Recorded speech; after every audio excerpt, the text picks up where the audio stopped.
Touchdown Tampa Bay. You're listening to the Pewtercast.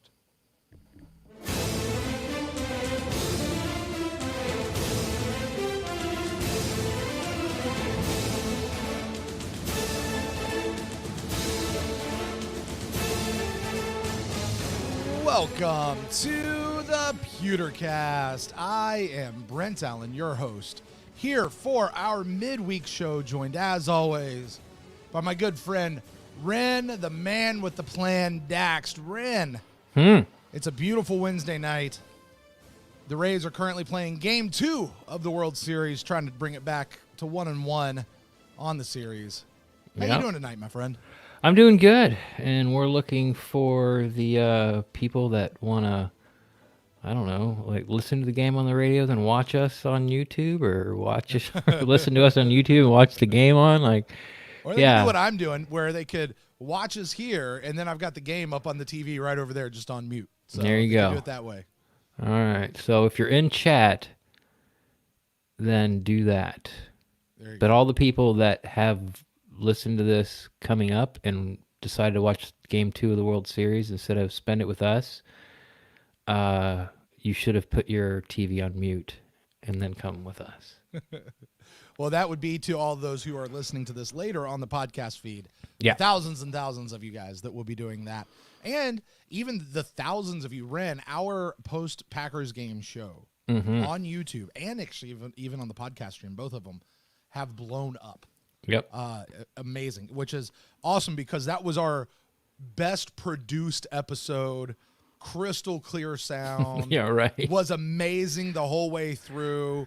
No problems whatsoever with Warren Sapp cameo, though. We had a Warren Sapp cameo. Right. Warren Sapp, and then the guy from the airport cameo as well. Greg, yeah. T-Bone. Shout out to Greg, man. Thanks for coming out and saying hi out while we were out at the press box. Yeah, it was nice of him. It's always fun to get, to meet people who listen to the show, like when we're in town and like we're out, like doing stuff. That's always super fun. So, but anyway, Ren. Got a little bit of business we need to take care of here at the top of the show. Oh, okay. A couple of weeks ago, you guys know we were talking about mybookie.ag. I did my first round of betting. Went really okay. And they came back and said, hey, let's do it again. And so I'm back on the train. I'm back on the MyBookie train. I'm going to try it again this week, provided the Tampa Bay Buccaneers actually get to play, which you probably could place a bet to see even if you think the Tampa Bay Buccaneers are going to play this game this week. What do you think, Ren? They going to play? We'll see. I mean, I don't know if they're like how many people have to test for COVID for it to be canceled or rescheduled. I should reschedule, not cancel, but so I don't know. I hope so, obviously, but this is sort of the first time it's touched the Buccaneers, right, and in possibly a severe way, either by a rescheduled game or going in to play an opponent. And then now 4 or 5 guys from the Buccaneers, Monday morning test positive for COVID because, or maybe, maybe not till Friday because it takes a while to incubate that they picked up from Raiders players who didn't start showing signs until, the game or, you know what I'm saying? You know what I'm saying? I'm just saying that, of course, I hope they go. I'm going to make jokes about the Raiders ducking us and all the positive tests are fake. But I just hope it goes because I'd rather sort of stay on, this little familiarity of a schedule than not. Sure. I struggled with that explanation. Yeah, I think the worst thing that I could see happening, quite honestly, is as far as a fan, as far as being a fan, I mean, there are worse things that could happen, but as far as being a fan of the team, that you're absolutely right. That the players go play, and then all of a sudden it comes in and attacks our locker room and affects us going down the road. So hopefully that won't be an issue. But like I said, you probably could place a bet on that if you wanted to at mybookie.ag. Oh, yeah. Sorry. Forgot about we're doing that. Anyway, so between the NFL, college ball, the MLB playoffs, with, like we said, the Rays are in the World Series right now as we speak. There is no shortage of games to watch, and with thousands of lines available on all your favorite sports and events, you can turn to your game day into payday with MyBookie. Now, if you're the type of guy who likes to go back to the big favorites, consider putting a couple in a parlay. for a much bigger payout. Not only do parlays make meaningless games exciting, but more importantly, they give you the chance to turn ordinary bets into a real moneymaker. But Ren, we've often said on this show, there's no such thing as an unimportant game or a meaningless game. Have we? Yes. There's no such thing as a meaningless game. Okay. They all mean something. They all mean something. But anyway. Unless you're a Jets fan. I bet Brandon Lau hits a home run in the first inning in Game 2 of the World Series. I will double down on that bet with you. All right. Sweet. Hey, guys, listen, don't forget the underdogs. They've got a ton of value. The thing about the NFL is that the underdogs are really never underdogs on Sunday. Every team truly has a chance to win, and so do you guys out there. So here's what you guys got to do. Go sign up at mybookie.ag, and when you do, use our promo code OVERTIME. That is the network that we are a part of. You can use that code OVERTIME to claim a deposit match, dollar for dollar. They will double your deposit up to $1,000. And a bonus that is designed to give you a little extra help and head start on your winning season. That is promo code OVERTIME to claim your bonus when you make that first deposit. You can stack USC cards. There's presidential. You can bet on the presidential election, which might make the only way to make this next 2 weeks bearable is just betting on it now, I guess. All major sports and more. So, guys, sign up today. Begin your winning season exclusively my bookie. And now that that's out of the way, Ren. That was a little painful. That was long. The MyBookie ads are long. Anyway, Ren. Yes. We were talking, well, first of all, a little bit of news that you and I discussed earlier today, and I think we're going to make this official, so we'll say it. Typically, we record our midweek episodes on Tuesday night, and they release sometime overnight on Tuesday. They come out on Wednesday. Right. But we're making a little change. We are. We're gonna shift that to Wednesday night, at least for the foreseeable future, maybe just perpetually into infinity and beyond, mostly because of me. Ren, your schedule mostly. 100% because of me. Thank you. I mean, frankly, it's a little bit what happened to Derek. My kids are getting older. My kids are getting more involved in stuff, and I'm more involved in stuff. And life is just a little bit more hectic and chaotic, especially on Tuesday nights. And your schedule tends to be pretty open. Like you've been podcasting with me long enough, and it's no secret. The challenge to scheduling is not you; it's me. No, and it's always me. Yes. So, or mostly. Mostly, right. So anyway, we are making our midweek change to Wednesday shows, and that'll be the plan going forward. Now, that being said, Ren, this is one of those years where we've gotten to this midweek show. We decided this, I think, somewhere in the middle of last year. Like, we don't care to talk about the game on Sunday by Wednesday or Tuesday. Like, we're done with it. We've moved on. Now we've still got the upcoming game left on our Buck of the News show, so that really frees this show up to sort of be a hodgepodge, whatever we kind of want it to be. I know. Stretch those creative muscles. And Ren, you had the idea for the show tonight, so why don't you tell the folks out there exactly what we're going to be doing on tonight's show? Okay. Basically, I started looking at the team and thinking that it's time to believe in this organization. Not just the team. It's time to believe, in the scouts, and it's time to sort of put your hatred for Jason Light away because he drafted a kicker, and it's time to put your faith in the coaching staff, the entire coaching staff. This defense that has shut people down for going on 10 weeks now, starting back from last year. Put your faith in Devin White, Sue, Golston, Carlton Davis is now 8, 9, 10 weeks shut people down in a row. The run game, not our run game, but the defensive run game. We're pushing 25 games in a row now. They've been outstanding. And then on offense, I think I've seen enough where, I trust the offensive line. I trust Rojo. I trust Gronk. I trust Mike and Chris and I like Scotty and I like Tyler Johnson, but we'll see. The trust isn't there, but it's time to believe in this team. Right. So now, as a fan, my Bucs fandom normally is hoping we get to the playoffs.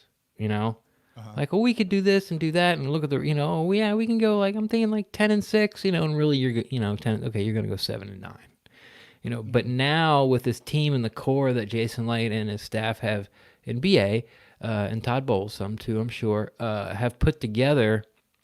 You look at these core guys, and you're like, okay, well, now we sort of have the team and the coaching staff and the organization to be a perennial playoff contender and deep playoff contender, Super Bowl contender for the foreseeable future. Yeah. With these draft picks working out and all being young and a nice mixture, and the salary cap is fine, and and the GM and the head coach and everyone gets along, and the owners aren't nearly as crappy as people that say they are.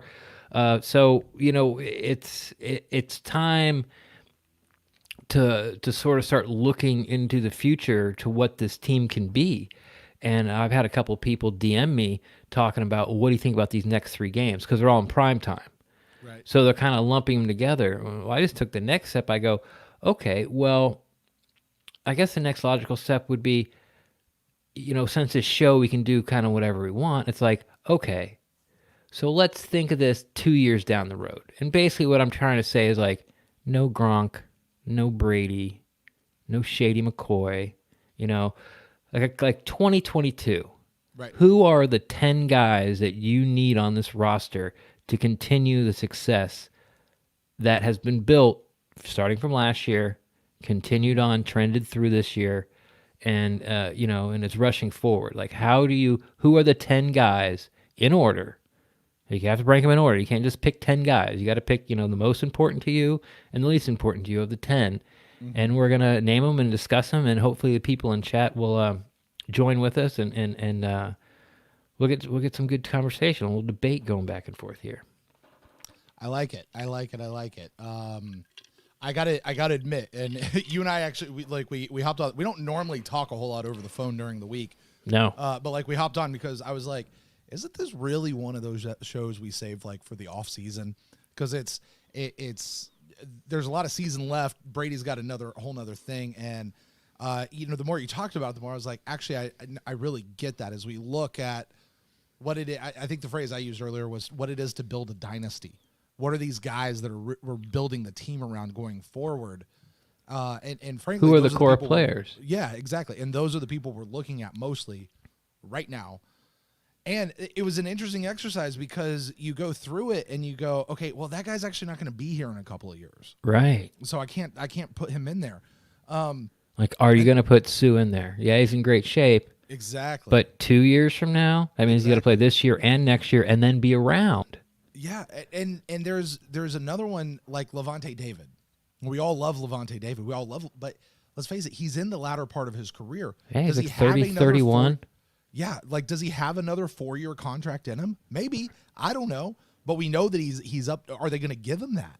Or is it really going to be like a 2-year? And really, if you look at that, then we're only talking about 2023. That's not who I'm building on for the next 10 years, right? Right. So it's an interesting exercise. And maybe, as you said, and I really want to invite, we don't usually go live with this midweek show, but we are live. So hello to everybody watching us on Facebook, YouTube, Twitter, Periscope, people in the Locker Room app. We've got a new place where we're broadcasting now over at the Locker Room app. So if you guys want to say that, Brent, you're absolutely crazy, Levante David's going to be a core player we're building this dynasty around for the next 10 years. You left Levante David out? I absolutely did. Spoiler alert. Oh, wow. But if you guys want to chime in and tell me I'm crazy, we'll have that conversation, because as Ren said, we are definitely inviting all of you guys into this. So, Ren, this was your idea. I'll let you go first. We're going to start with the number 10. You want to go down or up? Oh, definitely. Well, start from 10, whatever. Yeah. We'll start from 10. So this is your 10th ranked player, core person. So wait. I'm sorry. How do you want to handle this if we have duplicates? Because we'll have the discussion. We'll just talk about them when we get to them in our individual orders, or is it once you take somebody, you can't claim them? Oh, no. Okay. No. Cool. No. Let's not do that. No, God, no. Things we should discuss before we hit. Yeah, I definitely am prepared that. So I need 30 guys. Okay. Right. My core player, Ryan Smith. He's the only guy left. Yeah, no. But I mean, we'll talk about him, and if it's a person you have him later on, just wait till then, and you know what I'm saying? Yeah. Like if I say Levante David is number 10. Oh wait, you don't have him, but I don't have him either. So we'll use him as an example. If I put Levante David at 10, you have him at 8, just give your 10, and then when you get to 8, say, here's where I have Levante David and give the reasons why, and then we'll just move on. We can do that. So, Ren, before we do that, sure. Do you want to talk a little bit about how you kind of went through and created your list? Like, what are the things you were considering as you went through the creation of your top 10? Well, age was a huge factor into it, and I don't want to go through sort of this list. What I did was I started with, these are the guys I would like to see be on the team in like 4 years. And I went with that list and I ended up with something like 20 guys, something like that. All right. And now I can only keep 10. So I started marking them off. And then I made a list of people that are names for the team right now, but either through age or, I don't think they're going to be that important as this team develops and their careers go on, but you definitely know who they are. They might surprise some people. And then I just started going down my list of 20 and I went, okay, like I started from the 10th, right? Who's the least? And I put them in there. And then I just kind of bounced all around. I'm like, well, I know this person's, my number 1, so I'll put him in there. And then, that's how I came up with my list. Gotcha. I think the way that I really looked at it was I put down the people that I liked a lot, and then I took a look and said, okay, what is the longevity of this person on the team? Right. And I said, okay, so who's like aging but still has at least another go around? Like who still could play out another full contract? Right. That could at least get us deep into this next 10 years. So I looked at some people like that. Then I thought about like, okay, who's hitting their prime right now and still probably has at least 2 more contracts in them as far as playing in the NFL. And then I looked at like, okay, so who's getting started? Like who's the young guy who's just now beginning to show? And then maybe who is like, they haven't even really gotten started yet, but they're still on the roster and we're maybe excited about them for what they could mean in the future. So that's kind of how I looked at it as we were going through this. So, that's the way that I put it out. So there may be a surprise name or 2 on here for me. There might even be, I feel like we're going to maybe have some more surprise names on here of how could that person not be on the list? Yeah, because when you go to only 10, there's a lot of people that are like, there's a lot of players that are key players on this team right now, but they just won't be in 2 years. They just won't be. Right. So with that, Ren, like I said, your idea, so I will let you kick it off. Why don't you let me know, who is it you've got starting at your number 10 spot? And those of you, some of you guys in the chat room right now, like you're kind of dropping lists, which is great. I'm not going to go back up and check your list. It's not great. So stay with us with the numbers. Like make your list and then put them out there. So everybody right now in the chat room, and we'll talk about them as we get to it, drop your number 10 person. Your number 10 person you want to build this team around into a dynasty for the next 10 years. Go ahead and do that now. Ren, your number 10 player. It's funny how you talked about how there might be a guy in the roster whose career hasn't even started yet. And I picked Josh Rosen as my 10th player. Yeah. This is post Brady. Right now, when you look at the roster the way it is, he's the best chance for a, franchise type quarterback that's on there. Now, I think Blaine Gabbert can win 10 games with this team. I do. And I don't think it's really a problem. Right. But to have that guy that's going to stick around for 10, 15, maybe even 20 years, because Josh Rosen's still really young. I think he's only 23. He's already been in the league this is his 3rd year. Right. That's who I got as my 10th guy, because the quarterback position is so important. And if the Bucs are doing what they think, we think they're going to do, which is going to make playoffs and make playoffs run, like they're not going to be picking, they'll be picking like 22 or lower. Right. So, like, what kind of quarterback are you going to get that coming out of college is better than Rosen coming out of college? And so that's why I took him. Yeah, the thing about Rosen is he has 2 years, year and a half of starting experience in the NFL. Now, granted, that year and a half was not necessarily a very good year, but still it counts, and it counts for something. And then he's got another year this year sitting, and maybe even next year, sitting behind Tom Brady. Now, way behind Tom Brady, but still sitting behind Tom Brady. And I've got to believe if it wasn't for the idea of COVID and the like extra spots you get to keep on the roster and all of those things, like, do you think if this was a regular year of football, Josh Rosen came available, would Ryan Griffin still be the number 3 quarterback on this roster? Or would that be Josh Rosen? I think it'd be Josh Rosen. I agree because it only makes sense that they bring him in here one, he's really cheap. He's not going anywhere. And there, it's the idea for the future right now. They're going to see what happens. And, who knows? I mean, maybe Josh Rosen really is good and he's just been in a really crappy situation for his first couple of years. Maybe he's not. But for right now, that is at least is it fair to call him the heir apparent right now? I would. Yeah. I mean, I guess to be fair, Gabbert probably is, but in 2 years, I think it's Rosen, and he's the best shot again of having, that franchise player at the QB position that's on the roster right now. And I'd rather roll with him for a couple years, see what we got, than take somebody, take a 25th, pick quarterback in the draft and roll with that person for 2 years and see what we got. Right. Because by that time, rookie. Yeah, and by that time he'll be in his 3rd year in the system. Right. Because here's the thing: even if we do take a quarterback at like 25 or 32, or whatever, 33, right. They penalize us for being so good. There you go. Even if we do that, I don't want that rookie starting. I want that rookie sitting behind Josh Rosen or whoever. Blaine Gabbert. Blaine Gabbert. Yeah. Like I don't want that rookie starting right away. I just don't. Like how often does it really work out that a rookie comes in, starts right away, and a team has any sort of long-term success? Well, long-term it works out, but short-term it doesn't. Right. Right. I mean, because, Josh Allen came in and probably started right away, but now he's in his 3rd year, and Buffalo's doing okay. They're like 4-2. Sure. But Kyler Murray came in and started week 1, and they went like, 6-10, 5-11. Everyone's like, oh, they're going to compete this year. Well, they don't have a defense and an offensive line. They got a hell of a receiving core, but they can't stop anybody. And the pressure that Murray's getting, he's like being real inaccurate. So, at least for him, so they're again not as good as everybody thought. I mean, but it would take a team to draft down there, such as what the Ravens did with Lamar Jackson. He kind of stepped in and they didn't miss a beat. But they have a top 5 roster in the NFL.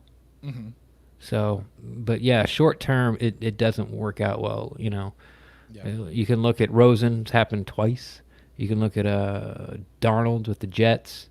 That didn't work out. Even Baker, they're just showing success now, and he's in his 3rd year, and not great success, a little bit of success in Cleveland. So yeah, I get it. What do we got in chat? You want it over in the chat? Sure, we can do that. Let's see here.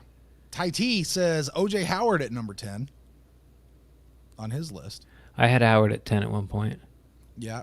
Howard, spoiler alert, Howard's not even on my list. Okay, he's not on my list either. I had him at 10 until I thought of Rosen, and it's just not a huge position of need, and he just can't stay healthy. O.J. Howard has yet to play a full season in the NFL. I think he could be widely considered the 3rd best tight end in the league, like behind Kittle and Kelsey. And then like O.J. Howard kind of lumped together with the next tier. I fully believe he can do that, but he can't, like you said, like we talked about, he can't play. Like he can't stay healthy. O.J. Howard he's the Donovan Smith of tight ends. And here's what I mean by that. We've said for years, Donovan Smith has all the tools. He has all the potential. Right. He has all the whatever to do it, but for whatever reason, he's not done it. O.J. Howard has all the tools. He has all the potential to be the 3rd best tight end in the league. He can't stay healthy. Yeah, he can't. He's just not been able to do it. So I would love for him to do that. I believe he could, but he hasn't proved it yet. And I'm not pinning the hopes of this franchise on O.J. Howard right now for me. I'm just not doing that. Yeah. Let's see here. Jose says Jordan Whitehead in at number 10, which, again, not on my list at all because I don't know how much longer Jordan Whitehead's going to be around, to be honest with you. Yeah, I don't think Jordan Whitehead's a top 10 player this year, next year, ever. I think Jordan Whitehead is a guy who has been good, but he's mostly been a placeholder until we get that star, that guy who can replace him. Somebody that can tackle and cover. There you go. There you go. And let's see here. Ryan Roddy is Jamel Dean at number 10. My man Jamel Dean, which I will go ahead and say, Ren, I will take this opportunity. My number 10 on the list, Jamel Dean. Nice. Why? I like Jamel Dean. Listen, I've made no secret about it since last year. I love me some Jamel Dean. Jamel Dean is one of those guys that you look on the stats right now, and he's up there with Carlton Davis and Sean Murphy Bunting as like Carlton Davis has like the most passes defended, and Jamel Dean has the second most passes defended. Right. It's whenever Jamel Dean's on the field, he's just making plays, and I don't understand why we don't see him more. I really don't. Who? Do what? Who? Jamel Dean. Yeah, that's. I don't understand why we since last year. That's a question we have to start asking. Yeah, like he plays a lot. Yeah, because he plays the 3 wide receiver set and he plays outside. Mm-hmm. Now, he plays outside really well. Yeah. So, is it time to? And his numbers are up there. And is it time to have to sit SMB and just make him nickel only? It's a question to start asking. But again, I think they're both playing well. It just Dean seems to be making more splash plays, especially of late, and more consistent. SMB kind of pops up for a game or two and then disappear for 2 or 3, and then will pop up again. But Dean, if you throw at him, seems to have a splash play almost every week. He just does, and he's been out there every. I love me some Jamel Dean, and this is a guy that I want to build the future of this franchise on. And it's not just a 1-year thing. He's continued it from last year into this year. So, anyway, Jamel Dean. All right, guys out there in the chat room, go ahead and drop your number 9 person that you guys would want to build this franchise around as we create a dynasty. And Ren, I'll throw it back to you. Your number 9. I'm not very comfortable with the dynasty word. Okay, fine. I'm just saying. No, you can keep using every it. Chance I get now. Yeah, that's fine. I just want everyone to know, listening to the pod, I don't necessarily agree with that word. All right, number 9. My number 9 player, core player. Because you know why, Ren? Because we going to. Okay, no, I'll let it go. Thank you. Thank you so much. My number 9 player is someone who Dirk Cutter left for dead. No. Yeah, he had people thought, he didn't have a chance, and people thought that, at the position that he played, he should make a splash right away, because most rookies do, especially if they're drafted high, and he was. And I'm talking, of course, Rojo, Ronald Jones II. The first time, really, he's gotten the job all to himself, he's responded by rushing for 100 yards every single time. 3 times in a row. I expect it to continue next week, since the Raiders have one of the worst rush defenses in the league. And, he's sold me. I know that I haven't really seen any problems with blocking with him this year. His hands are still suspect. I get it. He still turns the wrong way. I get it. But when you find a guy that can pound you out 100 yards consistently, you keep him. And you find somebody else to catch the ball on 3rd down. Fair enough. I like it. I thought about Rojo. Rojo's not on your list? He is not on my list. Wow. Rojo would be in a top 20 list, no problem. In a top 10 list? What about top 11? No. Maybe top 15. Okay. Top 14. He'd be in a top 14 list, right? But here's my reasoning. This is my sole reasoning why. And it really has less to do with Rojo, and it has more to do with the position. That's not a long-lived position. Yeah. And that is a position that, generally speaking, looking around the league, it can turn over and does not have to be a solidified spot for 8, 9, 10 years. Yeah. So and it's a position you can do by committee as well. And it is. You don't need a top, you don't need a first-round fantasy type back to win games and win Super Bowls in the NFL. at that position. So that's why it's not there for me. I like Rojo. I like what Rojo's been doing these last couple of years, and I really like what he's been doing these last couple of games. And don't get me wrong, I am rooting for him. I am rooting for him to just keep going. I'm rooting for him to get that second big fat contract because he's earned it, and to keep playing and to have a career longer than Adrian Peterson. I'm rooting for him to do that. It's not the spot that I'm building this team around for the next 10 years, though. So that's mine. What spot are you, Bill? Who are you building the team around at number 9? Let me get mine first, and then we'll talk about the chat room. My number 9 is a little guy you might have heard. His name is Mike Evans. Now, here's why I picked Mike Evans. Mike Evans was in that list of aging, but I still think they have at least one more contract in them. They have another go-around. And Mike's contract currently isn't out until 2023. So that gives me 2022, 2023. And if we can get another 4-year contract out of him, that's going to give me 6, maybe even a little bit more, maybe 7 years. That's going to get us at least halfway through these next 10 years. And I think Mike Evans is just one of those guys you just build around. And so I don't think I have to explain why I like Mike Evans. Everybody out there who listens to this podcast should understand that.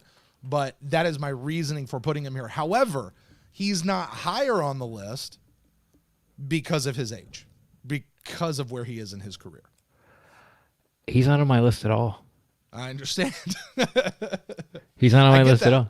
I get that. Godwin's better, and in every single way. And you get this comparison. Like Tyler Johnson makes one catch, makes some guys miss, and picks up an extra 15 yards. I'm like, oh my God, it looks like Chris Godwin. You know why?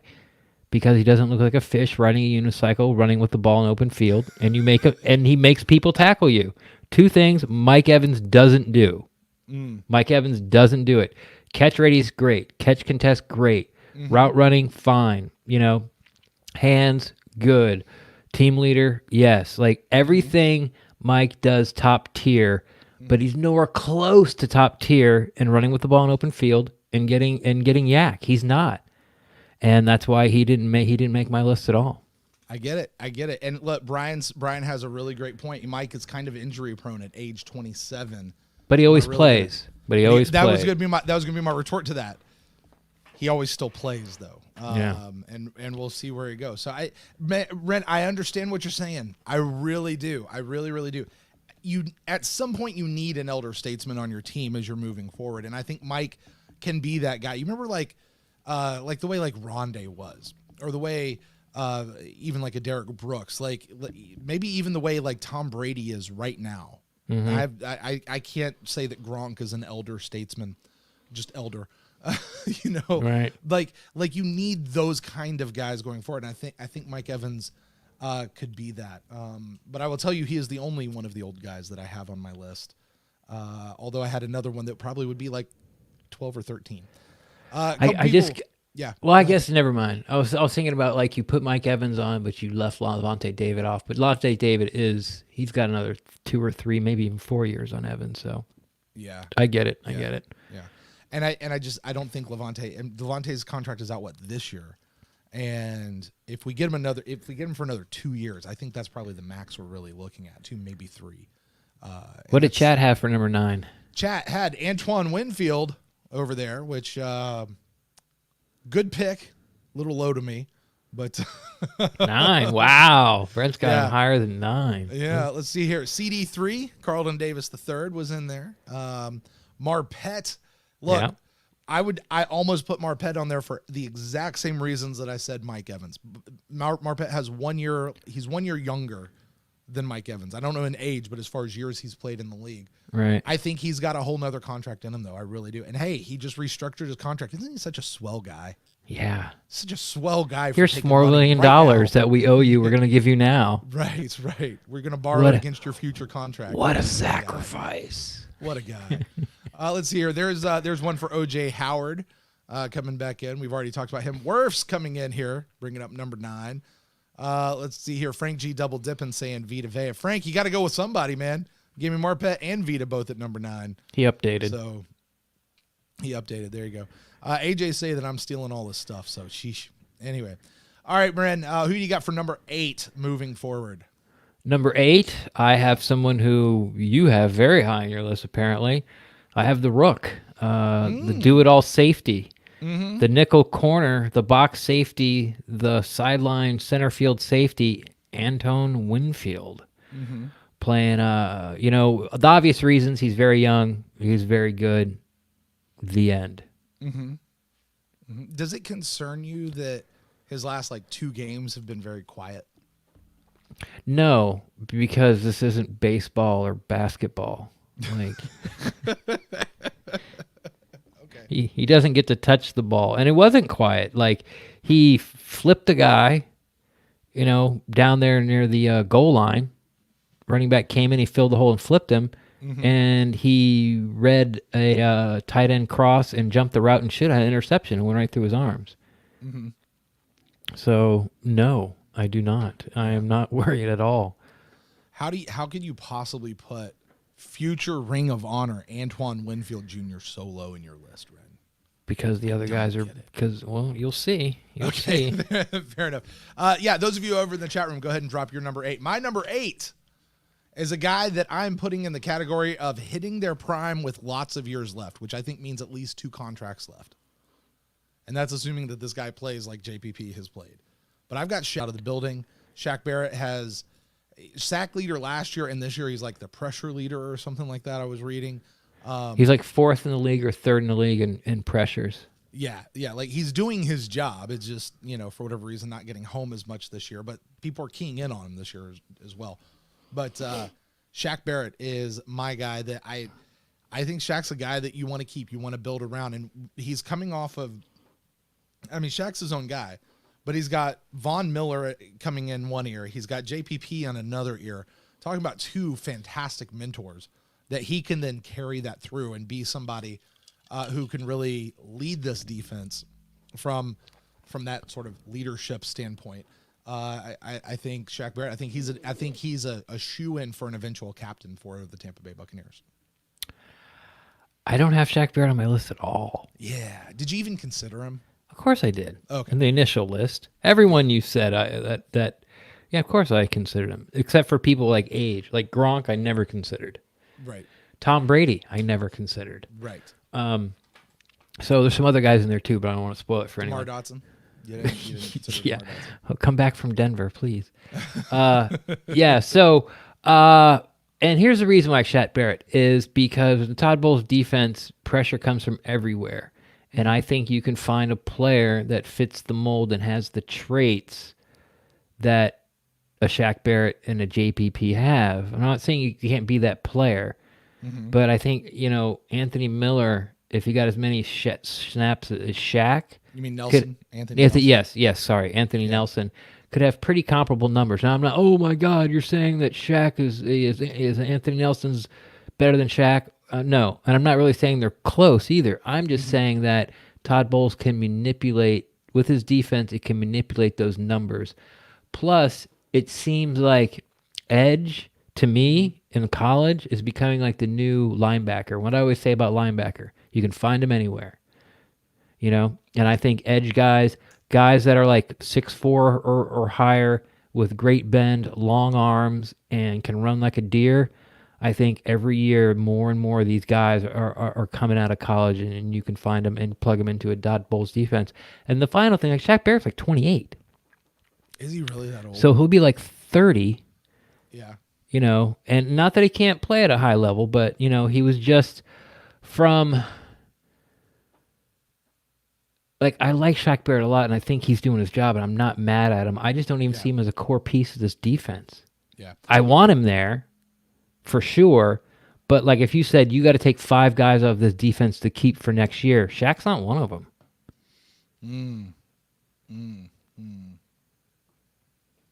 Cool. All right.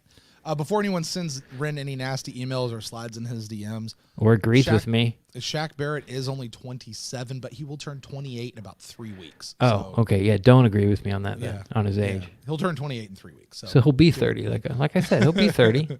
Let's see here. The chat room tonight says Winfield at number 8. And someone else has Mike Evans. And Joby has Shaq. There you go, there AJ. You go. Kicking it out again. We got another one for Marpet. Allie's showing up again. And Levante David coming in at number 8, which Okay, Ren, let's. I know that I said I don't have Levante David. I don't have him either. You said you don't have him either. Is Yeah. it for the same reason that I don't, just because of age? Exactly. The only reason. Yeah. The only reason. I would love to have him on there. I And would take him in a heartbeat. He'd be my 11. Yeah. And if we didn't have Rosen, he still might make my top. No, I'd probably put O.J. Howard in. He'd be my 11 if there was no Rosen. So he's my 12. Fair enough. Well, Ren, I got a question for you. Sure. Who's your 7? My 7 is someone who you've already picked, what I thought was really low because it's one of the most important positions on the team, on an NFL team, especially in today's NFLs. We all like to say, as you know, these quarterbacks put up these monster numbers and the receivers get these monster yards. Yeah. It's Jamel Dean. Yeah. Having two guys that can play press man coverage and be big enough and long enough to match up with these freaking gazelles. Or what is a really tall, fast animal? A gazelle. Is a gazelle considered tall? Do you think tall? Yeah. When you think gazelle? Yeah, okay. Gazelles are. If you had their horns, they're my height. Sure. A rhino is a very fast animal. I said tall. Have you ever stood next to a rhino? I have. Their haunches are taller than I am. No, they're not. Yes, they are. No, they're not. Yes, they are. And they also run at 33 miles an hour. Go okay. ahead. Yes. All right. Anyway, finding two guys that are actually good at it that can stay with these rhino/gazelles, Rizels, Gnos, gazelle nose. Yeah, well, they're out there in the fields with the ligers out there. Yes, the ligers and the gelzos, bitter enemies, the Hatfield McCoys of the Serengeti. I always say. So yeah, Fun facts. I'm related to the Hatfield family. Go ahead. So Jamel Dean, I have him at, what did I put him at? I got him at 7 because he's a very good corner, and finding a guy that I think can lock up other teams' number one wide receiver is a must-have, and somebody you got to keep. And given his age, he's a guy I want to build around just as much as you love him. I don't love him quite that much, but apparently I do because I put him at 7. Right. Now you make me feel bad. You're like showing me up, man. It's like, jeez. Anyway, Jamel Dean. My number 7. Mm-hmm. You went with the Rook earlier. I'm going to go with the Rook again. All right. But a different Rook this time. Tristan Wirfs. Ooh. Coming in here. I think Tristan Wirfs is going to be the anchor of this offense for many years going forward. Much like, honestly, Ali Marpet is the anchor right now. I think Tristan Wirfs is going to be there. Whether he winds up eventually moving to the left side or not, which I think that depends on who we get in this next draft. If we get a left tackle in this next draft, I think Wirfs might stay. He'll probably stay over on the right side. If not, I think Wirfs is moving to the left. It's just a guess. I have no inside knowledge, but that's as I'm looking in the Buccaneers crystal pewter ball over here. That's what I see. But like I said, Tristan Wirfs, man, he's had a hell of a start to his year so far, and I don't know. He seems to be that kind of guy that you can keep around for a long, long time. Got a lot of drama with that kid. No.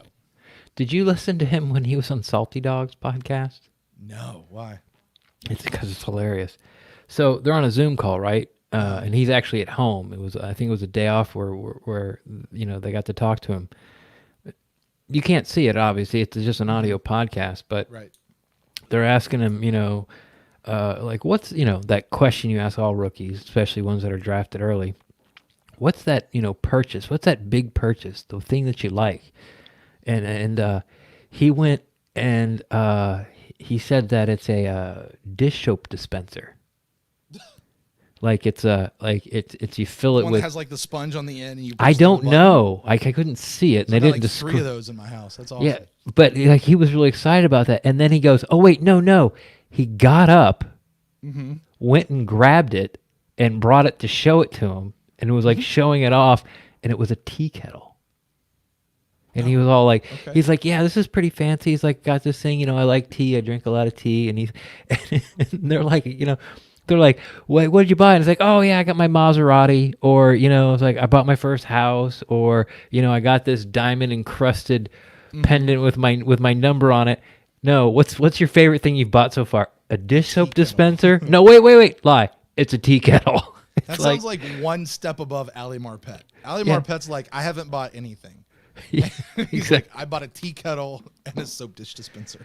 Yeah, and he was so excited he went to go get it. You could hear him like walking away from the mic. He's like, "Oh wait, I'll go show you guys."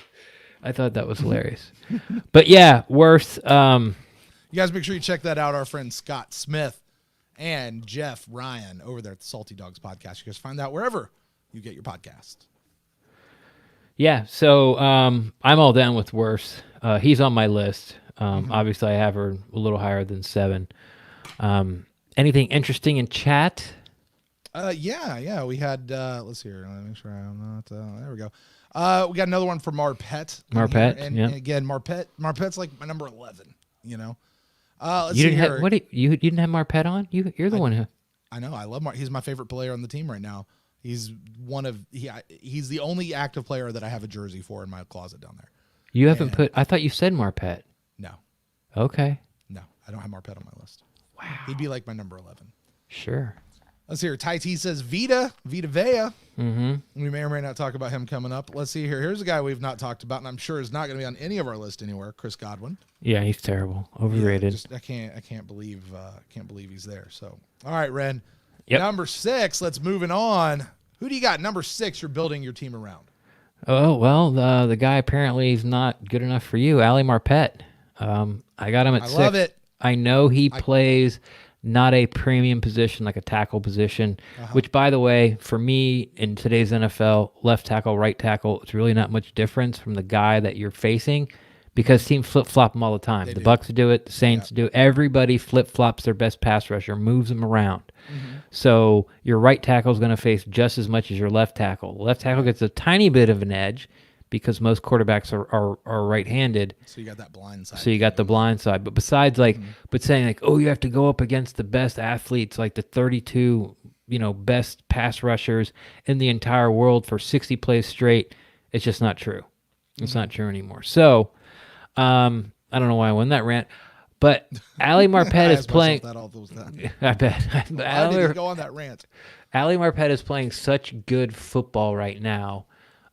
I think he's going to make the Pro Bowl. I'm almost positive he's going to make the Pro Bowl. Why? I think he might be all pro because people are starting to take notice. Are they? People that other people trust that watch offensive lines are talking about him. All right. So that's that's how you like how do we know that Luke Kuechly was so good? Not Luke Kuechly. Luke Kuechly from the Panthers. Because everyone told us he was. Right. Watching the Monday night games and when I watched us play the Panthers, he never really popped off the screen for me, to be honest. Right. He made a bunch of tackles, like would break up a pass here and there, maybe get a sack, once every 2 games, so once a year that I'd watch him. But every time somebody brought up the Panthers, it was talking about how good Luke Kuechly is, and everyone agreed. And I think that's what's happening to Ali. So I think it's a Pro Bowl for sure, possible All-Pro.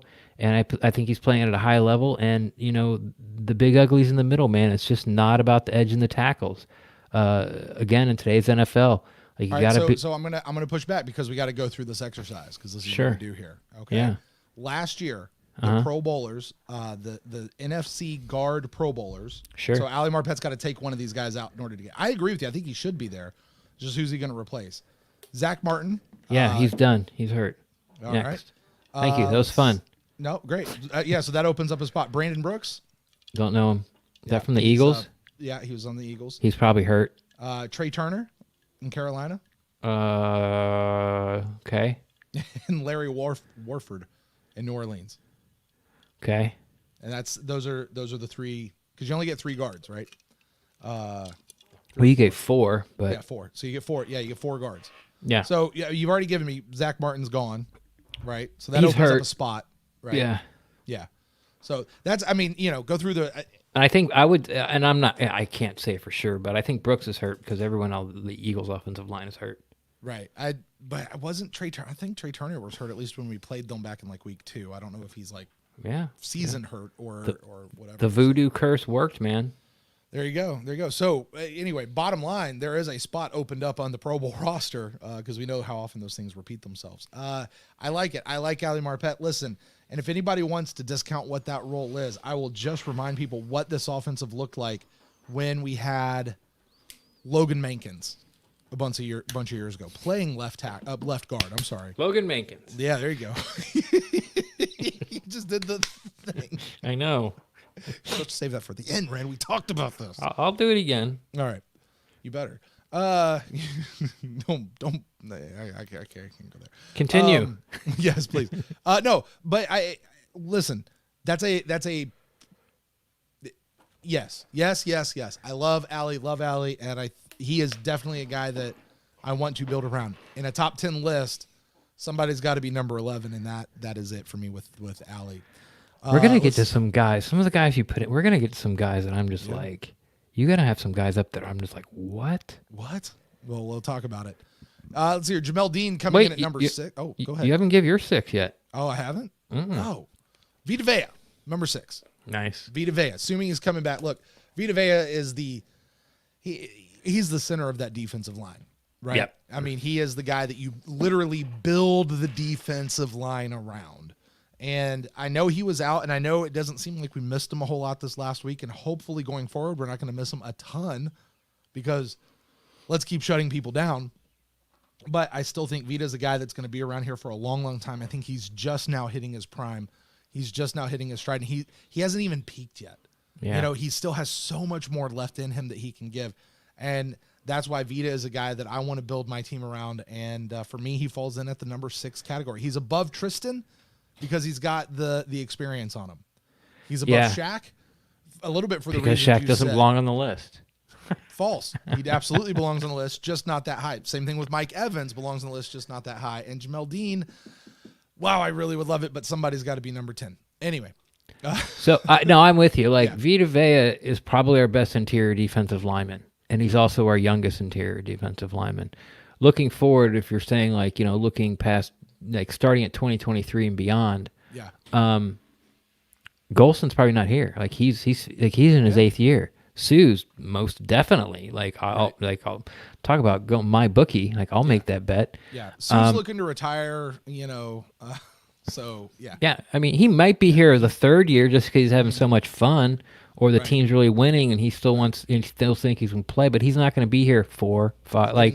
Getting those last go-arounds. It is year to year with Sue, depending on how he feels like in September, or excuse me, like March, what he feels like in March. But, yeah, Vita Vea, because those guys are going to go, and you need a cornerstone to build around, and I'm with you. I like Vita Vea. He should be on everybody's top 10 list. Right. I agree. They should be on everybody's top 10 list. And coming in at number 6 from the chat room, we got Jamel Dean. AJ's putting in Godwin. AJ, you have broken rank with me finally, and what is wrong with you? Anyway, let's hear it. Ryan Roddy is also saying number 6 with Godwin. Ali Marpet coming in, getting you there. There's another Jamel Dean. Let's see here. There's Devin White coming in. That's our first mention of Devin White at number 6. And somebody putting in Scotty Miller. Big reach and a fanboy pick. AJ, he has 2 Sixers. Yeah. Devin White. That means a lot of people are going to have Devin White top 5. Because if that's the first time we heard about him, I mean, I'm pretty sure he's going to make everybody's list. You know. Mine. Spoiler alert. So speaking of, my number 5 is Devin White. Oh, there you go. Yeah. I got him top 5, youth, speed, downhill. This guy is unstoppable. I can't remember seeing a guy that, at least going forward, closes so quickly, so fast. He's got, a few more years to mentor on Levante David. And just like Vita Vea, I'm not going to say he's the best linebacker we have, but he's really, really close. And in a couple of years, he will be. And it's just the second level cornerstone you need to build around, because guys like him don't show up. If it wasn't for Levante David, because he kind of overshadows him, Devin White would be getting talk as top 5 linebacker. But since Levante David's so good, they're like, oh, it's the best linebacker duo in football. But if it was just Devin White, they'd be like, is this guy like a top 5 linebacker? And that's really hard to do for me because if you know my stance where, they're just athletes. Like, they're too small to play defensive line. They're too big to play corner. So basically, they just run around and tackle people. And to be good at something that almost everybody can do and to be the best at it, you got to be really something special. So I got Devin White at 5. I like it. I have at number 5 a guy that I'm sure is on your list, and the fact you've not mentioned him yet tells me he's really high. And I know you place a lot of value on this guy, Ren. Carlton Davis III is coming in at number 5 for me. Look, Ren, you've detailed it out. We've detailed it out on this show quite a bit. Yeah. In the last year and a half, 2 years, Carlton Davis has been literally the definition of a shutdown corner. Yeah. And he doesn't get a lot of the pub. He doesn't get a lot of the press that perhaps he should. But people pick on him, and they pay for it when they try to pick on him. Yeah, they pay for it when they do. And Carlton Davis, he may not have the interceptions that are all flashy and everything. But look, Carlton Davis is like number 1 in passes defended in the league. I think he's tied for interceptions this year, too. Is he? And he has 2 drops. Right. So, Carlton Davis is he's a guy you're building the secondary around. Yeah. He's a guy that you want to keep around for a very long time. This guy is what we wanted Brent Grimes to be, and he just never was. Because you know what Carlton Davis doesn't do? Slip. I remember that. Brent Grimes slips all the time. He used to make you so mad. It pissed me off every time. And it was at least once a game. At least once a game. Yeah. And Miko, come at me. Come at me, darling, because your man slips. I'm glad you got all the money you got, though. I wish I had some. Ain't gonna lie. But, yeah, I got Carlton Davis. Over in the chat, though, let's see here. We got Levante David coming in at 5. We got Vita coming in at 5. Brian says Winfield coming in there. Hayden says, hey, this might be Hayden's first entry as he joins us. Mike Evans.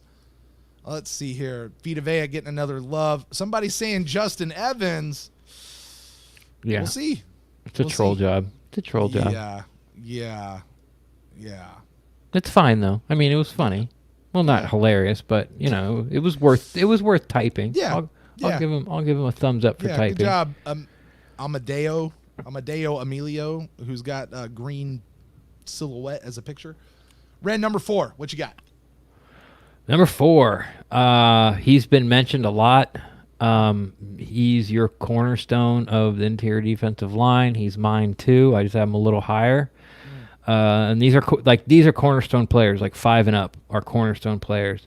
Vita Vea. That's why I got him at number 5. We didn't miss him this week. We didn't miss him.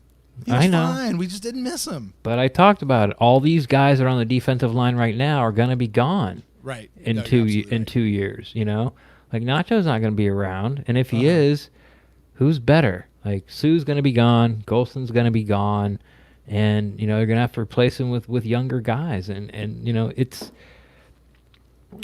Vita Vea will be what do they say? Peter's the rock that the church. The Catholic Church was built on the rock of Peter, or Peter's the rock of the Catholic. Peter is the rock that the church is built upon, yeah. Yeah, Vita Vea is the rock that Todd Bowles' defense will be built upon, or is built upon, and will continue to be built upon. You just compared Vita Vea to St. Peter. I did. Luckily, he doesn't throw lightning bolts. I like Vita. I like Vita. Huh? Nothing? Hey, listen. At this point, you're just arguing 2 spots. And, I mean, I've already got Vita on my list for all those same reasons that you do. My number 4 is a guy you've already named, Ren. Ooh. He's just higher on my list than he is on yours. Because Finally. He has been so impressive to me this year. No way. He is a guy who makes, No way. Yeah. And this is a guy You're kidding. Fourth best on the team? He is the 4th person that I want to build this team around, because this is a person who is just getting started, and he's only in his 6th game in the league. Yeah. This is a guy that, listen, you remember how much we were saying Jordan Whitehead was a good player last year? Like, Jordan, he's fine. He's doing whatever. And now he's making Jordan Whitehead look like a placeholder until we get to the next guy. Of course, I'm talking about Sean Murphy-Bunting. No, I'm just joking. Talking about Antoine Winfield Jr. Antoine Winfield Jr. has it. He's got it all. He's got everything we've seen. He's number 6, or he's number 4 on my list. He's in his 6th game, and I can't believe what I've seen come out of this kid so far. And yes, this is a guy that, as I'm watching this team right now, 6 games into the 2020 season, I want this kid on my team for a long, long time. You put him and Carlton Davis back there and Jamel Dean, that is a hell of a secondary, and let's fill it in with the other guys. And hopefully, by the way, Sean Murphy-Bunting would be in this list for me somewhere, just not in the top 10. He'd make my top 15. Yeah, exactly. He'd make my top 15. For as much, honestly, let's face it, for as much as this team has invested in the secondary over the last 3-4 drafts, yeah, I hope we don't have to keep going back to that well every single time, because I want these. That needs to be a core group of people back there, and I think the 3 that I've named anyway, and then let's go ahead and throw Murphy Bunting in there. That's a hell of a secondary right there. We're just missing the other safety. I'm with you 100%. It's just the 6 games I couldn't put him any higher than I did when I put him at 9. I understand. And you know what? If we do this next year, he might be a top 5 guy for me. There you go. But right now, yeah, everything you said's true. I don't disagree. It's just that, I talked about earlier, it's time to trust this organization and the players and the off. I want to trust Winfield, and I'll continue to, but I'm still side-eyeing him. I'm waiting, you have to, I need a few more performances to be fully bought in to where he does make a mistake. It doesn't go, uh-oh, is this the turning point? Uh-oh, have we found a crack? Is this the weakness? Instead of it being, oh, well, everybody gets burnt. Or, okay, I'm not worried about it, Right. He gave up a touchdown, miss a tackle. He hardly ever misses a tackle. He won't miss another tackle for another 3 games. Everything's fine. Don't worry about it. So when it gets to there, then, I'm talking the range that you put him in. But as right now, I just couldn't do it. I get it. But I could. And you did. And it's my list, and I did. Number 4, over in the chat room, those guys chiming in. Hey, chat room, you guys are starting to get a little light on me over here. Devin White, Ty T is putting over there. Hayden puts Wirfs at number 4. Winfield agreeing with me. What's up, Brian? Let's see here. Who else we got? We got Carlton Davis coming in at 4 for Brian. And with that, Red, we have now entered the top 3. Yeah. Red, who do you got? Your number 3 player you are looking to build this team around. If you've been paying attention, and I think one of my top 3 guys is one of your top 3 guys. I would imagine that at least 2 of your top 3 guys are the same as 2 of my top 3 guys. I would imagine. Okay, I thought, yeah, you're probably right. So I guess it's all what order they put it in. My top 3 guy is because the position to me is a dime a dozen, but he does. But again, it's something I've talked about him. It's the Larry Bird effect.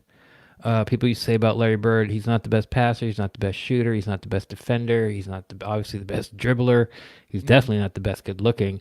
But when you put it all together, he's just the best. And that's what I think about Chris Godwin at wide receiver. He does everything really, really well. I think, he's a better receiver right now than Mike Evans. I think he'll always be a better receiver than Mike Evans. Let's drill down on that. Sure. What is it exactly? Is it just because he can pick up and run after he catches the ball? What is it that you think makes him a better receiver than Mike Evans? It's the yak. It's the yak. And it is. And it's the yak and it's the instincts with the ball. And here's how I explain it. Who's better at contested catches, Mike or Chris? Mike is. By how much? Not a lot. Who's better route runner? That's debatable. We'll give it to Mike. By how much? Not a lot. Who has a better catch radius? Who has better hands? Well, Mike does. But how much? Not a lot. And you can go down there and give everything to Mike. You can. But Chris is right on his heels. Then you come to making people tackle you in yards after the catch. Who's better? Oh, Chris is by a mile. By a mile. It's not even close. So when you average it all together, to me, and I will say personally, making people tackle you. I don't mind like running out of bounds if you're going to get killed and you got everything you got. Or there's two guys, there's a safety, you're running across the field and the quarterback throws in the window and you got a safety, just got a bullseye on you and you want to go down.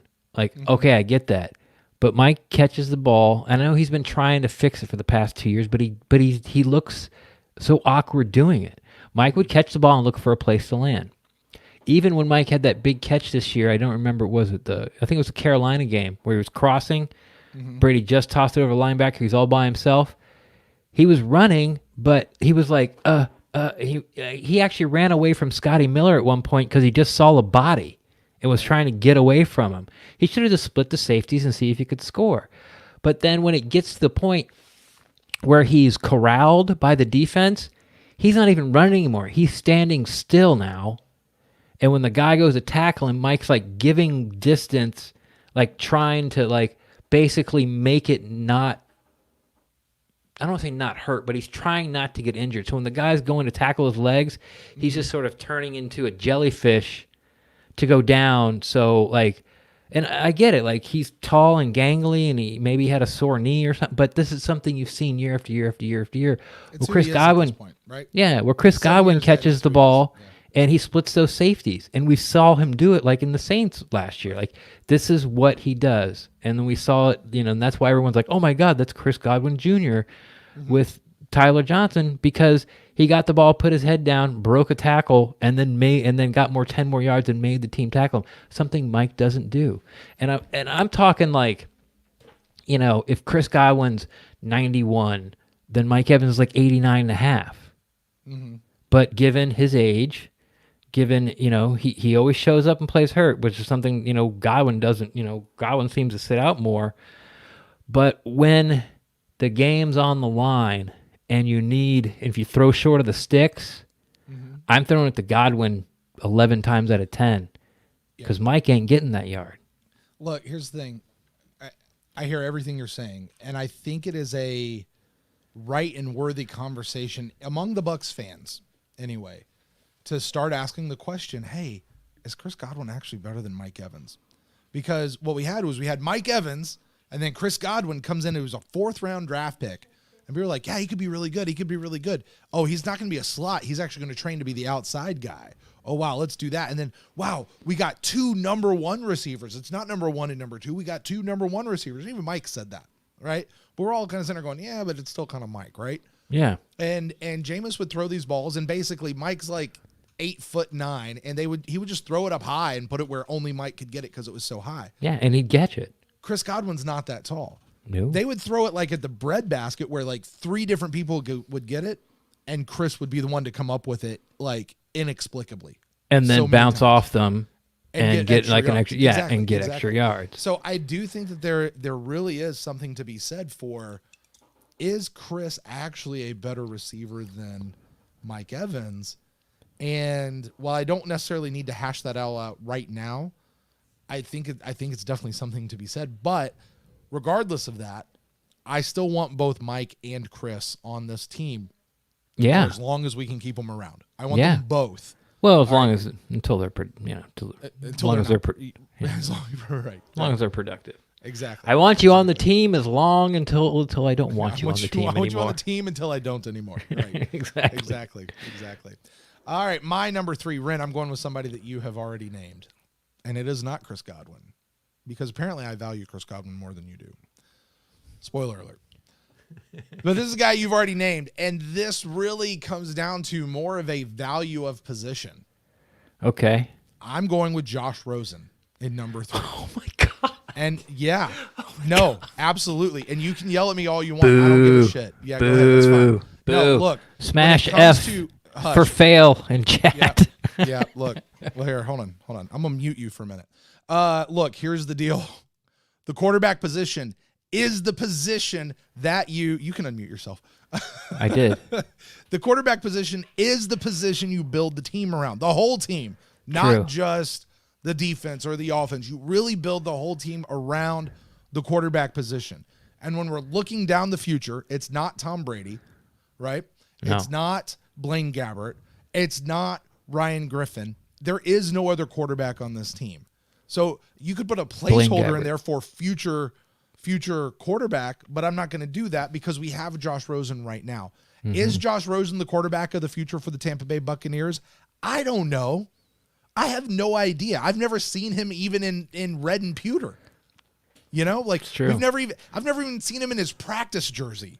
Yeah. You know, but the value of that position is a position for sure that I am looking to build the team around. And if that's Josh Rosen, then he's the guy that we're looking to build around. And it purely comes in based on value of position. I hear you, man. That's an awful lot of value position, but you know, your logic is sound. It's an awful lot of value position for a top 3 position to build the team around.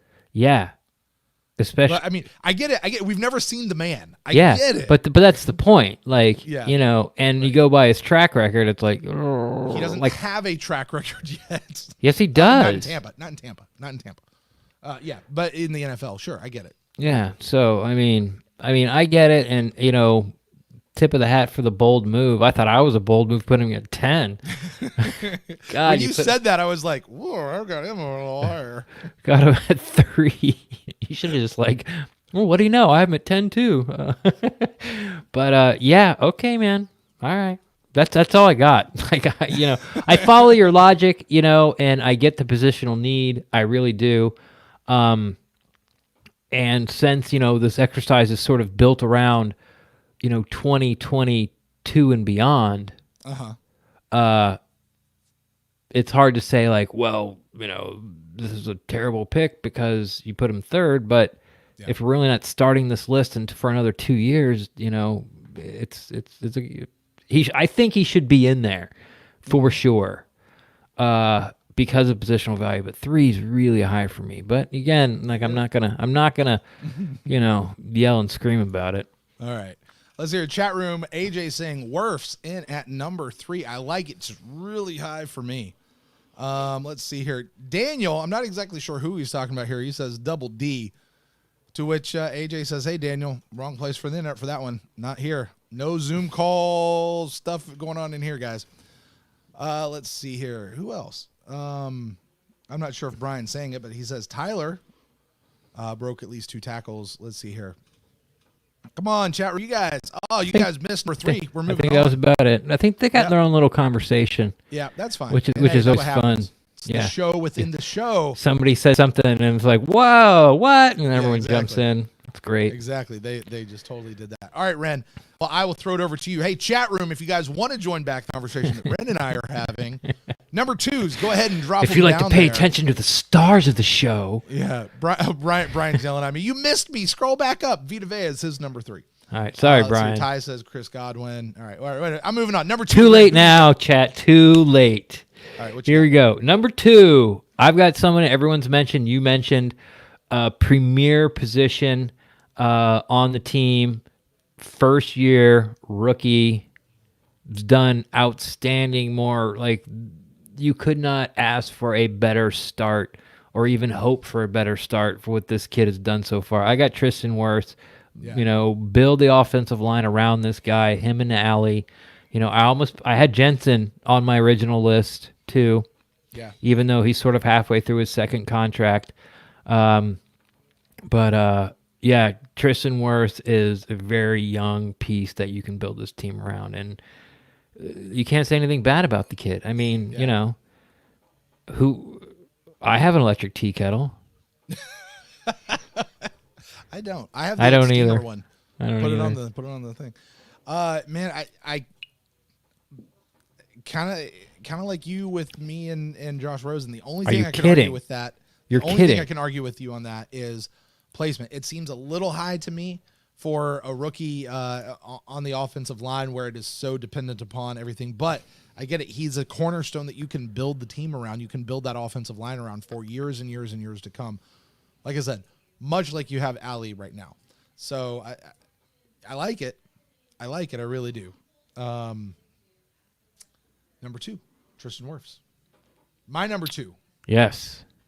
My number 2. I think this was actually a guy you already named. pretty I sure hope you've so. already named this guy. Devin White over Oh, on yeah. defense. Quarterback of the defense, right? Devin White is the guy going forward. It's Levante David right now. It is Devin White by the end of the season?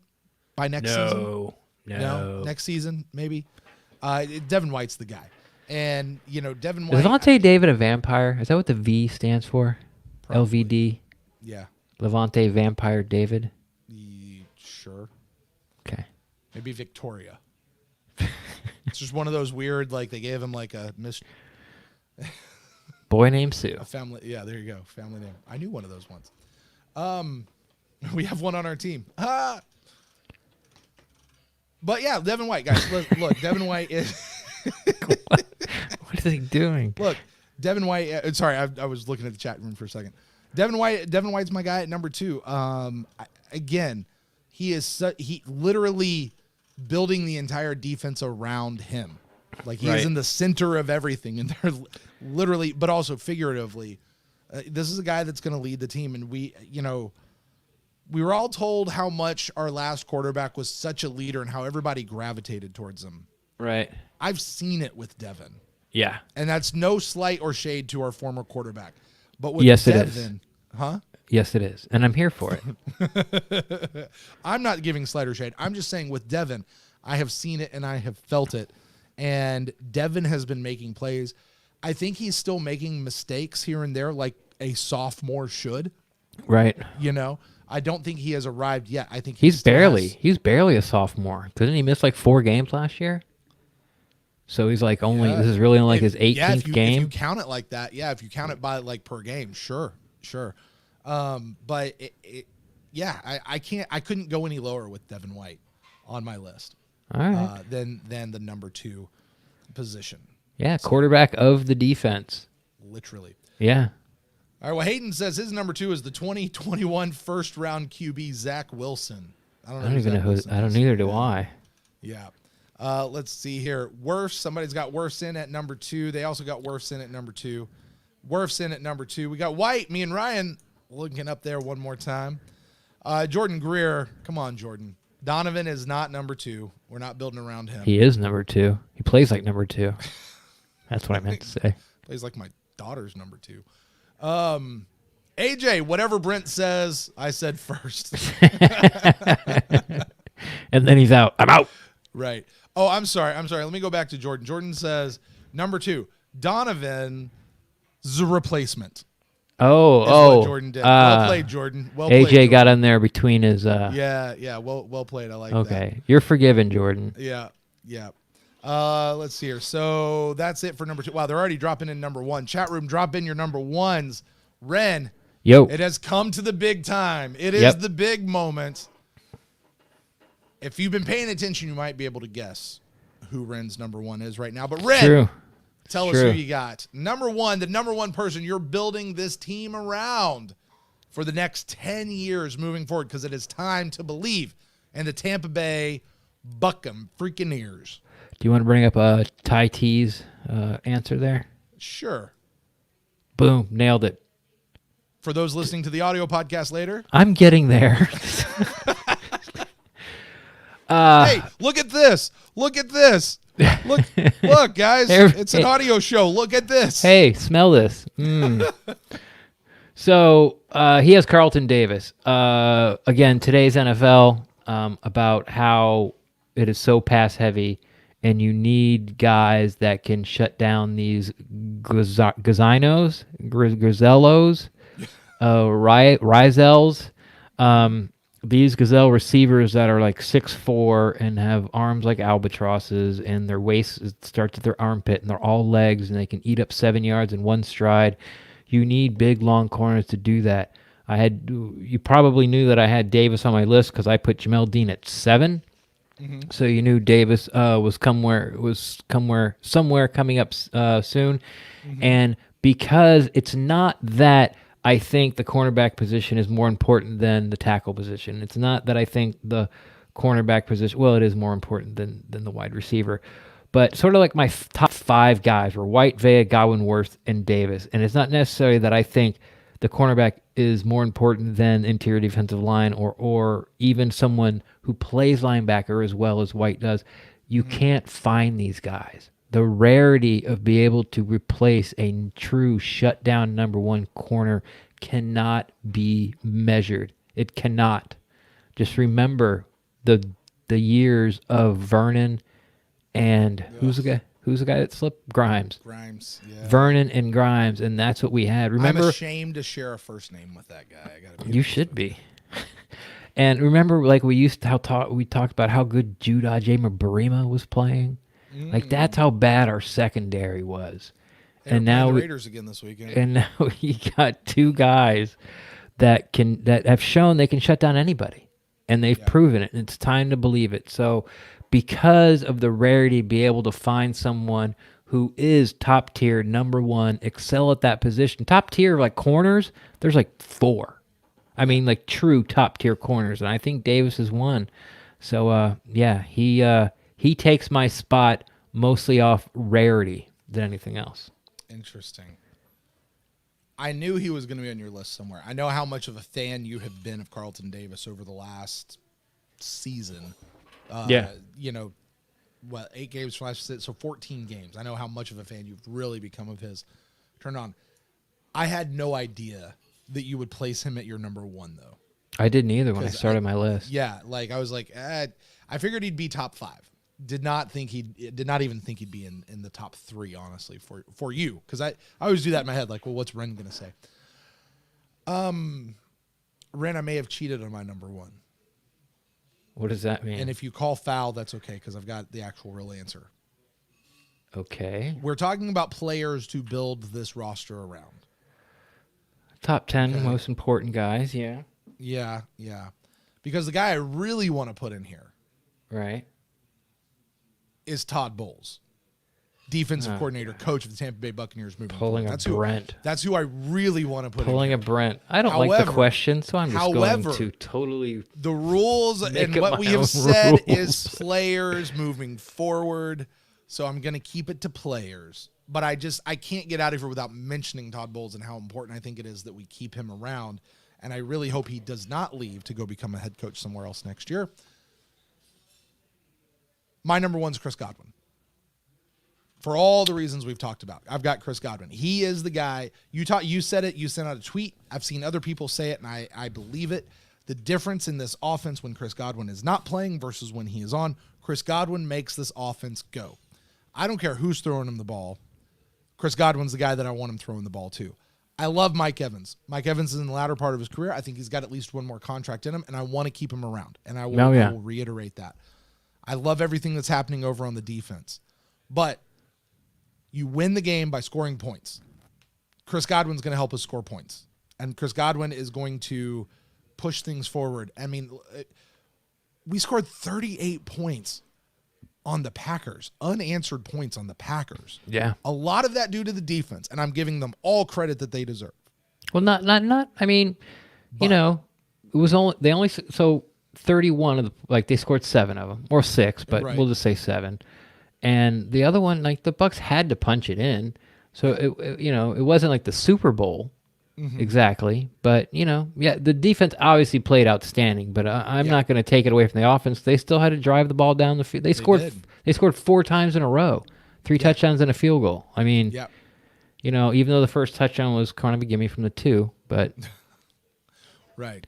So that is my number one, the guy that I want to build this team around to create a dynasty moving forward.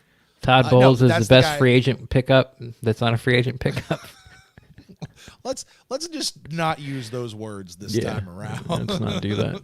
Let's definitely not do that. All right, well, let's check in for a final time with the chat room, who they say in here. And certainly we've got people starting to have a lot of fun. We got some people saying Devin White. We got another Devin White. We got Brian going, Jameis the interception, Winston. Come on, Brian. We got a Godwin. There's another Godwin right there. We got Carlton Davis lining up there with what Ren has to say. There's a Devin White. Let's see here. You made poo, or he made poo, says Brady, although that is way out of the realm of reality for what we're talking about here. Bradley Pinion, MVP of the Bucs. Ha, ha, ha. Ryan Roddy. Yeah. Look, Brian Pinion will be good for about 3 or 4 years, and they'll probably replace him. I'm glad that you... Well, I shouldn't say it. The people in chat should be glad you control the chat, because half of these would never make it up. You know? Like all these corny jokes that you're Brian says number 1 for Brady because he still will be playing at 50. Could be. Could be. No, it's not. I can't believe I just said could be. Although he says in all seriousness, Devin White. Yeah. Let's hear. Jordan agrees with me about Todd Bowles. It's cheating, but still, he comes from my school of thought. I'm just going to give the answer that I like. 2 + 2 is salt. Let's see here. Yeah, so that's it. So, Ren, yep. That is our top 10 list. Would you like to run through your list one more time just to remind everybody who you got, the people you want to build your team around for the next 10 years? Number 10, I got Josh Rosen. Number 9 is Rojo. Number 8 is Winfield. Coming in at 7, Dean. Don't make a scene. I got Allie at 6. Everyone's favorite horse trainer, Devin White at 5. The big Samoan. Actually, he's not. He's Polynesian. Actually, he's from California. Vita Vea comes in at 4. Chris Godwin at 3. Tristan Wirfs, the new gold standard. The Paul Gruber reincarnate at number 2. And then Carlton Davis, mostly because of rarity of his side speed and positional value. Carlton Davis, number 1 on my list. And I've got at number 10, Jamel Dean. Number 9, Mike Evans, because he's going to play for another contract. Shaq Barrett coming in at number 8. Tristan Wirfs at number 7. Vita Vea at number 6. Carlton Davis, 3rd at number 5. Antoine Winfield. Josh Rosen coming in at number 3. Devin White in at number 2. And my number 1 building this team around, making the offense go, Chris Godwin. Ren? Yo. I got to be honest with you. Yeah. I had my doubts about this show. I know you did. I had my doubts about this show, but this was a lot of fun. I'm always very familiar when you don't like my ideas. Like I get that. Oh, I'm very familiar when you don't like my ideas too. Well, yeah. I mean, ways. I know. Of course it does. But yeah, it's. But the difference between you and me is like you'll be like, "What do you about this thing?" I'll be like, "Well, I think it's stupid." Yeah. And then you're so affable. You're like, well, that might be, like you try to put it the nice way possible. And then I'm like, because I read your text, like, isn't that more of a sort of a, what'd you call it? Off-season show? Yeah. And I'm like, oh God, I don't have to explain this to him. I'm like, I don't want to explain this to you through a text, like 52 texts back and forth. I'm like, can I call you, please? And we did, and here we are. But there we go. Thank you. Yeah, I thought, because everyone's done breakdowns of the Packers game, and everyone's going to do, breakdowns of what's coming up against the Chargers. And I thought this was sort of a nice, fun idea. The and I think, oh, sorry, yeah, I meant Los Angeles Chargers. So, yeah, I just thought you actually meant the Las Vegas Raiders. I know. You were thinking the Los Angeles Chargers. No, I was thinking the San Diego Chargers. Oh, there you go. Yeah, there you go. You're stepping on my jokes. Thank you. So I just thought it'd be a fun exercise that people could actually get behind and want to participate and play and listen to. And, chat hung in there till about 8. Then they started, then like a kid with a new toy started walking away and sticking it in the light socket. But, yeah, I think it was a fun show. Yeah, it is. It is. And hey, listen, for those of you who are watching this later, the live version on YouTube, or those of you who are listening to the podcast feed, it is not too late. You guys go ahead and send in your picks. You can email us to thepewtercast@gmail.com. We'd love to receive your top 10 list of people that you want to build this team around going forward for the next 10 years or so, really once we get past this current iteration of the team. So like, when Brady is not here anymore. Or if you want to get in touch with us personally, Ren, why don't you tell the folks out there where they can talk to you about your picks and tell you why you were wrong to put Chris Godwin so low. I put him at 2 or 3. Exactly. Okay. Number 1. All right.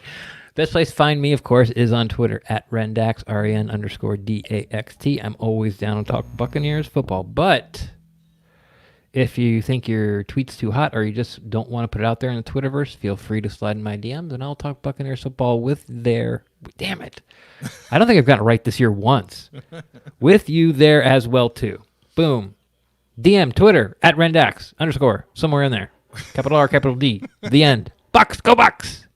If you guys want to get in touch with me, you can find me at Brent Allen Live across all the social medias, and the show is at The Pewtercast on Twitter, Facebook, and on Instagram. You can find us over there. Like I said, thepewtercast@gmail.com is where you can send those in. Or a whole other way, if you guys want to get in touch with us, do you know you can leave us voicemails now? That's super cool. Go over to our website. Is it? Thepewtercast.live. Yes, it is. And you will say that it is because it is. You guys can leave us voicemails, or you can leave us actually a message right there on the website, or send us an email from the website, or whatever. Go to the website. Check us out, thepewtercast.live. You guys mark your calendars, mark your shows. Friday night coming up, we will be back with our Buck in the News show for this week, where we're going to recap all the stuff that's happened over the course of this week, and we'll take a look at that Las Vegas Raiders game coming up this weekend. And then we'll be right back at it after the game Sunday night with our post-game live-in show, the original fan-created post-game live call-in show is going to be on, and you guys don't want to miss that. That show has been blowing up lately.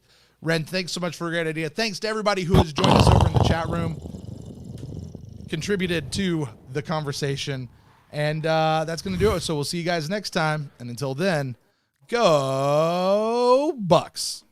Don't mute my mic. Chip, chip, chippity, chippy.